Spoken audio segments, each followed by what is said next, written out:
우리가 살고 있는 이 시대는요, 하나님을 부정하는 것이 상식이고 교양인 시대입니다.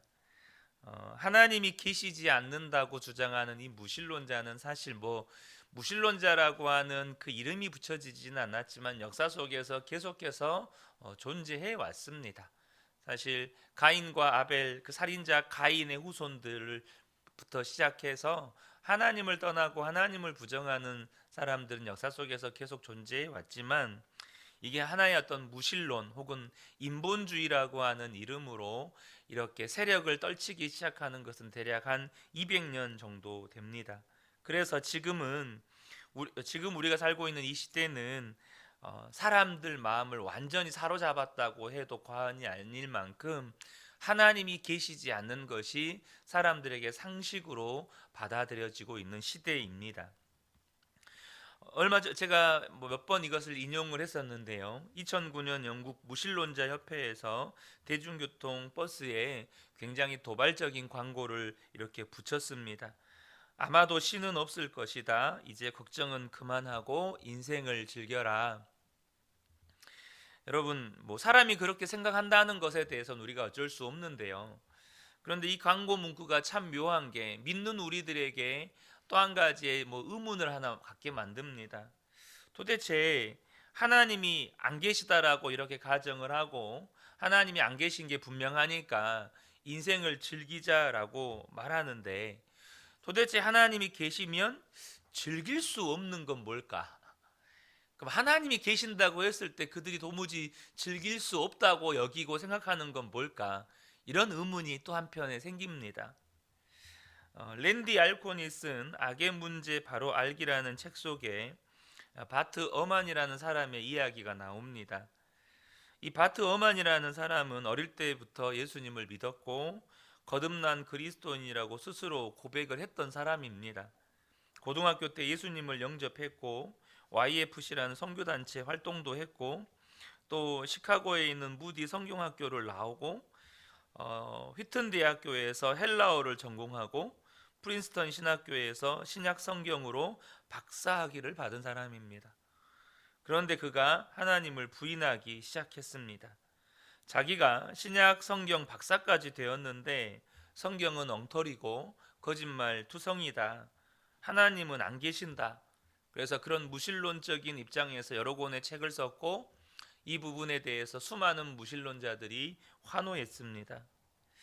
여러분, 예수님을 믿었던 사람들 중에도 하나님을 부인하고 무신론자로 돌아선 경우가 우리 주변에 많습니다. 의외로 많아요. 그런데 이 무신론자들이 왜 나는 무신론자인가 라고 말할 때 그 첫 번째 이유로 드는 것이 이것입니다. 하나님이 살아 계시다면, 하나님이 정말 선하시고 또 하나님이 사랑의 하나님이라면 왜 죄 없는 사람들이 이토록 고난을 당하고 죽임을 당하는 일이 이 세상에는 많으냐 하는 것입니다. 당장 이 우크라이나에서 얼마나 많은 사람들이 이 부차라고 하는 도시, 또 마리우폴이라고 하는 도시에서 얼마나 많은 사람들이 학살을 당하고, 심지어 저항 능력도 없는 사람들이 이렇게 집단 학살을 당하는 지금 보고가 되고 있지 않습니까? 하나님이 살아 계시고 하나님은 선하시고 하나님은 사랑의 하나님이신데 왜 사람들에게 이런 어마어마한 고난이 닥치는가? 왜 이 세상에는 이렇게 악과 불의가 가득 차 있는가라는 것입니다. 하나님 선하시고 하나님 능력이 있으신데 왜 그런 악과 불의를 그냥 내버려 두시느냐 하는 겁니다. 그러니까 차라리 하나님이 안 계시다고 하는 것이 오히려 훨씬 더 논리적이고 이치에 맞게 보인다라고 하는 것이죠. 그래서 하나님이 계신다고 가정했을 때 이 세상이 돌아가는 꼴을 보면 화만 난다는 거예요. 어떻게 하나님 이러실 수 있느냐는 거죠. 오늘부터 우리가 고난 주간인데요. 참 묘하게도 오늘 이 시편 22편은 예수님의 십자가 고난에 대한 예언시입니다. 여러분, 이 고난이라고 하는 거요, 참 신비한 것입니다. 그런데 이 고난이라고 하는 것이요, 믿는 우리에게는 내가 하나님의 사람인지 아닌지를 명확하게 구별해 주는 시금석과도 같은 겁니다. 내가 언제 예수 믿는 사람인가 아닌가가 명확하게 드러납니까? 고난이 나에게 닥쳐왔을 때 내가 진짜 예수 믿은 사람인가 아닌가가 명확하게 드러난다는 겁니다. 여러분, 어떤 사람이 하나님의 사람입니까?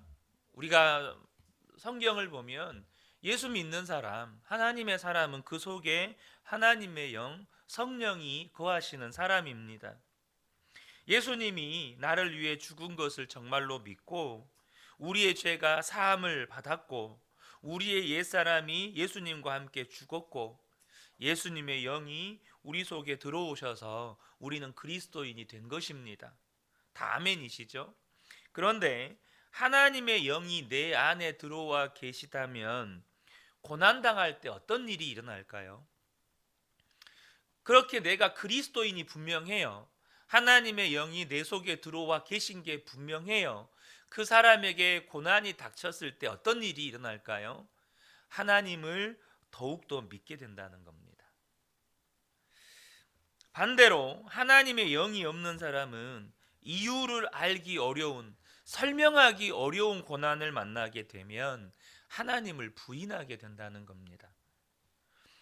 이 시편 22편이 다윗의 시인데요, 다윗이 구체적으로 어떤 고통을 겪었는지는 모르지만 정말로 말할 수 없는 고통 가운데 있음을 우리가 알 수 있습니다. 그 다윗의 고통은 크게 세 가지 고통으로 분리해 볼 수 있는데요, 첫 번째는 뭐냐면 하나님이 나를 버리셨다고 여길 만큼 다윗은 지금 고통 가운데 있다는 겁니다. 얼마나 다윗이 당한 고통이 심했던지 다윗 스스로 하나님이 나를 버리셨나? 이런 생각이 들 정도였다는 거예요. 1절을 보면 내 하나님이여 내 하나님이여 어찌 나를 버리셨나이까? 어찌 나를 멀리하여 돕지 아니하시오며 내 신음소리를 듣지 아니하시나이까? 그러니까 얼마나 고통스러웠으면 왜 나를 버리시고 내 기도에 내 신음소리에 어떤 반응도 응답도 하지 않으십니까? 이런 고백이 나온다는 거죠. 두 번째 고통은 어떤 고통이냐면 하나님께 아무리 기도를 해도 침묵하신다는 거예요. 뭐라도 말이라도 해주셨으면 좋겠는데 아무 말도 안 하시는 거예요. 여러분, 우리가 인간관계에서도요, 내가 뭐라고 말을 하는데 반응이라도 좋다 싫다 뭐 악이라도 쓰면 좋겠는데 아무 반응도 안 해보세요. 사람 미칩니다. 이게 뭐 말을 하는데 상대방한테 어떤 말도 안 들려와요. 이 사람이 죽었나 살았나 그런 거죠. 2절을 보면 내 하나님이여 내가 낮에도 부르짖고 밤에도 잠잠하지 아니하오나 응답하지 아니하시나이다. 여러분, 이게 정말 고통스러운 겁니다. 왜 하나님 아무 말씀 안 하십니까? 뭐라도 주님 뭐라고 말이라도 좀 해주세요. 지금 이런 상황인 거죠. 세 번째는 나는 하나님을 잘 믿는다고 소문난 사람인데 이런 내가 지금 현재 어떤 고통 당하는 것을 보고 사람들이 손가락질하고 비웃고 조롱한다는 겁니다. 아이고 예수 잘 믿는다더니 꼴 좋다 이런다는 거예요. 6절입니다. 나는 벌레요 사람이 아니라 사람의 비방거리요 백성의 조롱거리니이다. 아이고 예수 잘 믿는다더니 예수 잘 믿으면 다 저 모양 되는가 보구만. 예수 잘 믿는다더니 완전 쫄딱 망했네. 지금 이런 말들을 주변 사람들에게 듣고 있다는 거예요. 얼마나 어려운 상황 가운데 있는지 잘 상상은 안 됩니다. 그냥 고통의 내용을 적어놨기 때문에. 그런데 여러분, 우리가 20편 22편에서 보아야 할 것 가운데 하나가 반드시 보아야 할 것이 뭐냐면 그 어려움에 처한 다윗이 여러분 그 어려움의 고통의 고백 속에서 찬송이 나온다는 거예요. 주님 너무 고통스러워요. 근데 또 찬송이 나와요. 사실 이게요 잘 어울리지 않는 부분이죠. 우리 논리로 따지면 아니 고통스러우면 원망이 나와야죠. 그죠? 이 고통스러우면 탄식이 나오고 절망이 나오고 좌절이 나오고 무슨 악다구니가 나오고 그래야 되잖아요. 막 악이 써지고 막 그래야 되잖아요. 그런데 그렇게 고통을 고백하면서 중간중간에 뭐가 나오냐면 찬송이 나와요. 3절을 보면 이스라엘의 찬송 중에 계시는 주여, 주여 주는 거룩하시니이다. 고통을 고백하면서 또 주님을 향한 찬송을 고백해요. 탄식하다가 찬송하고 기도하다가 찬송하고 그 마지막이 또 찬송으로 끝납니다. 22절에 내가 주의 이름을 형제에게 선포하고 회중 가운데서 주를 찬송하리이다. 26절에 겸손한 자는 먹고 배부를 것이며 여호와를 찾는 자는 그를 찬송할 것이라. 너희 마음은 영원히 살지어다.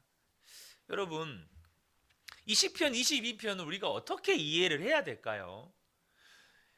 이 시편 22편을요 믿지 않는 사람의 입장에서 보면 정신줄 났네 이렇게 보입니다.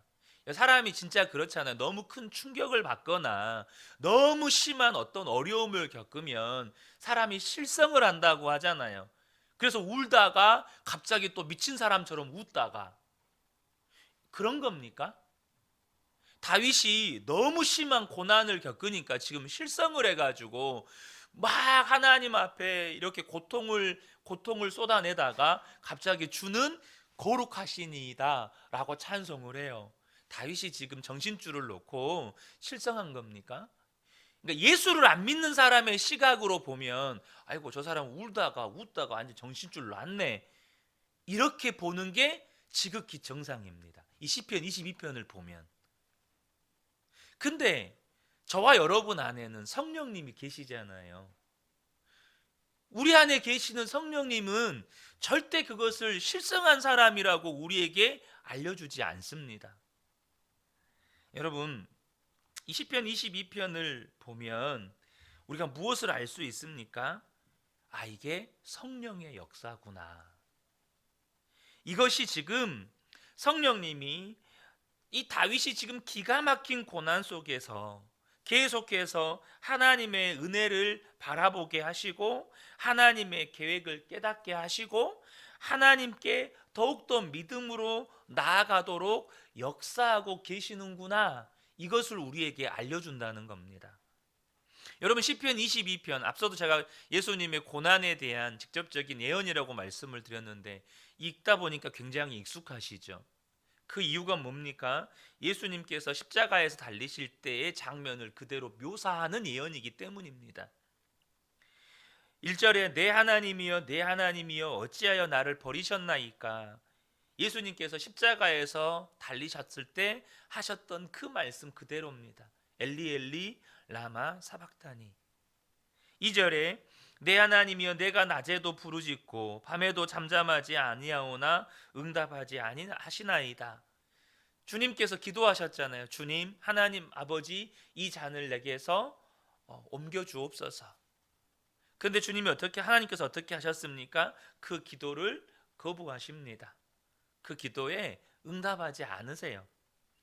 7절과 8절을 보면 나를 보는 자는 다 나를 비웃으며 입술을 비죽거리며 머리를 흔들며 말하되 그와 여호와께 의탁하니 구원하실 걸 그를 기뻐하시니 건지실 걸 하나이다. 예수님께서 십자가에 달리실 때 사람들이 조롱합니다. 네가 하나님의 아들이거든 내려와 봐라. 네가 진짜 하나님의 아들인 거 증명해 봐라. 14절부터 18절을 보면 나는 물같이 쏟아졌으며 내 모든 뼈는 어그러졌으며 내 마음은 밀랍 같아서 내 속에서 녹았으며 내 힘이 말라 질그릇 조각 같고 내 혀가 입천장에 붙었나이다. 주께서 또 나를 죽음의 침토 속에 두셨나이다. 개들이 나를 애워쌌으며 악한 무리가 나를 둘러 내 수족을 찔렀나이다. 내 겉옷을 나누며 속옷을 제비 뽑나이다. 사실 이 부분은요 다윗의 시적인 표현입니다. 그러니까 다윗이 직접 경험한 내용을 쓴 게 아니고 다윗이 경험한 고통을 시적으로 표현한 건데, 이 시적인 표현이 예수님께서는 직접 경험한 고통이셔요. 예수님이 직접 경험한 고통이, 다윗은 사람들이 자신의 옷을 찢고 속옷을 이런 게 없었어요. 뼈가 어그러지고 이런 게 없었다고요. 근데 예수님은 이 모든 고통과 고난을 직접 다 겪으셨죠. 그러니까 이 시편은 예수님이 십자가에서 당할 고난에 대한 직접적인 예언의 말씀이죠. 다윗이 실제로 이렇게 고통을 겪기는 했지만 예수님의 십자가 고난을 예표로 겪은 것이에요. 근데 이것을 시편의 기록에 넣으시고 예수님의 십자가 사건을 통해서 예수님이 십자가에서 죽으신 것이 하나님의 계획에 의해서 그렇게 되어진 것임을 알게 하고 믿게 하려고 바로 이 다윗에게 예언적으로, 또 다윗에게 예표로 하나님께서 이 고통을 겪게 하셨다는 것입니다. 그러니까 다윗은 이유를 알 수 없는 이 고통을 겪을 때 다윗 안에 계시는 성령님께서 그 모든 것을 알게 하시고 다윗으로 하여금 믿게 해주신다는 거예요. 끝까지 다윗이 그런 상황 속에서도 믿음을 지켜나갈 수 있도록 성령께서 다윗의 믿음을 지켜주신 것입니다. 여러분, 이런 일들이 실제로 우리의 삶에 일어나고 있을까요? 중요한 사실은 우리의 삶에 이러한 일들은 계속해서 일어나고 있다는 겁니다. 베드로전서 1장 8절에서 11절을 보면요, 제가 새번역 성경으로 읽어드리겠습니다. 여러분은 그리스도를 본 일이 없으면서도 사랑하며 지금 그를 보지 못하면서도 믿으며 말로 다 표현할 수 없는 즐거움과 영광을 누리면서 기뻐하고 있습니다. 여러분은 믿음의 목표, 곧 여러분의 영혼의 구원을 받고 있는 것입니다. 예언자들은 이 구원을 자세히 살피고 연구하였습니다. 그들은 여러분이 받을 은혜를 예언하였습니다. 누구에게 또는 어느 때에 이러한 일이 일어날 것인지를 그들이 연구할 때에 그들 안에 계신 그리스도의 영이 그리스도에게 닥칠 고난과 그 뒤에 올 영광을 미리 증언하여 드러내 주셨습니다. 그러니까 다윗에게 그리스도에게 일어날 예언에 대해서 이 그리스도의 영이 알게 하셨고 그것을 믿게 하는 역사가 있었다는 거예요. 마찬가지로 우리 안에 계신 성령님이, 여러분 예수님을 직접 보신 적 있으신가요? 예수님과 직접 대화를 나눠보신 적 있으신가요? 우리 안에 계신 성령님이 계속해서 우리 안에 믿음을 더하여 주는 역사를 행하고 계시다는 거예요. 그러니까 다윗과 함께 계신 그리스도의 영이신 성령님께서 다윗이 왜 그런 고난을 겪는지 깨닫게 해주셨다는 것입니다. 그래서 다윗이 설명할 수 없는, 이해할 수 없는 이 고난 속에서 또 하나님의 침묵을 겪으면서도 그 심령 속에서는요, 성령님이 역사하시니까 찬송이 터져 나오고 믿음이 더하여지고, 또 어떤 어려움을 겪을지라도 성령님이 붙들고 계시니까 더 감사하게 되고 찬송하게 되는 역사가 있게 된다는 거예요. 사랑하는 성도 여러분, 이게 그리스도의 영이 있는 사람에게서 나타나는 믿음의 역사입니다. 이해할 수 없는 고난을 만나요. 감당할 수 없는 고통을 겪어요. 예수를 안 믿는 사람이 보면 저 사람 망하겠구나, 저 사람은 끝났구나, 이렇게 보여지는 일인데, 믿는 우리들 안에서는요, 하나님이 더욱더 믿어지는 역사가 나오는 겁니다. 하나님 앞에 더욱더 찬송이 나오고 감사가 나오고 기쁨이 터져 나오는 역사가 일어나는 거예요. 여러분, 코리텐붐 여사 아시죠? 나치 수용소에서 말할 수 없는 고통을 겪으셨죠. 그곳에서 자신의 여동생도 죽게 됩니다. 어떤 사람이 그에게 물었습니다. 그런 기가 막힌 고난의 현장에서 어떻게 이겨나갈 수 있었습니까? 그런데 코리텐붐 여사가 이렇게 대답을 했습니다. 어떻게라고 물으시면 안 됩니다. 누구에 의해서 그 어려움을 이겼습니까? 라고 물으셔야 합니다. 여러분 이 말씀이 이해되시죠? 어떻게 이기는 게 아니고요. 우리 안에 계시는 성령님이 우리를 그 고난 속에서도 믿음이 더하여지도록 역사하신다는 겁니다. 여러분, 우리를 도와주시는 성령님이 지금 저와 여러분 안에 들어와 계십니다. 우리가 기가 막힌 고난의 자리에 있을 때에도 성령님은 여전히 우리 안에서 우리를 도와주고 계세요. 앞에서 언급했던 이 무신론자들의 주장은 한결같습니다. 설명할 수 없는 고난의 문제에 부딪히면 누구나 하나님을 부인하게 될 것이다. 무신론자들은 그게 합당하거든요. 자신들도 설명이 안 돼요. 하나님이 계시다면 이 세상에 넘쳐나는 악과 불의의 문제는 설명이 안 되는 거예요.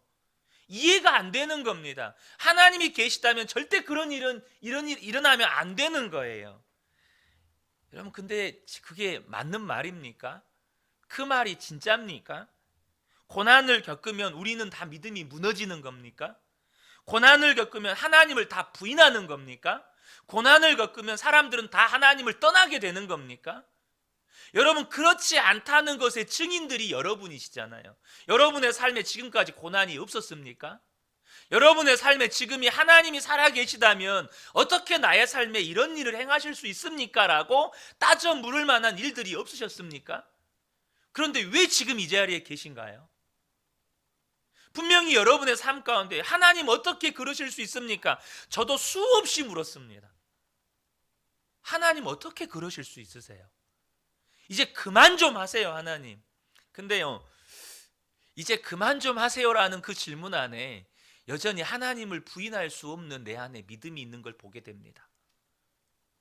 여러분, 성령님은요, 우리 안에서 우리가 비록 고난을 겪지만 도무지 우리의 이성으로 생각하면 하나님 살아계시는데 어떻게 이러실 수 있나? 라고 질문이 터져 나오지만 그럼에도 불구하고 우리 안에서 하나님께 더 가까이 나가게 만들고 계시다는 겁니다.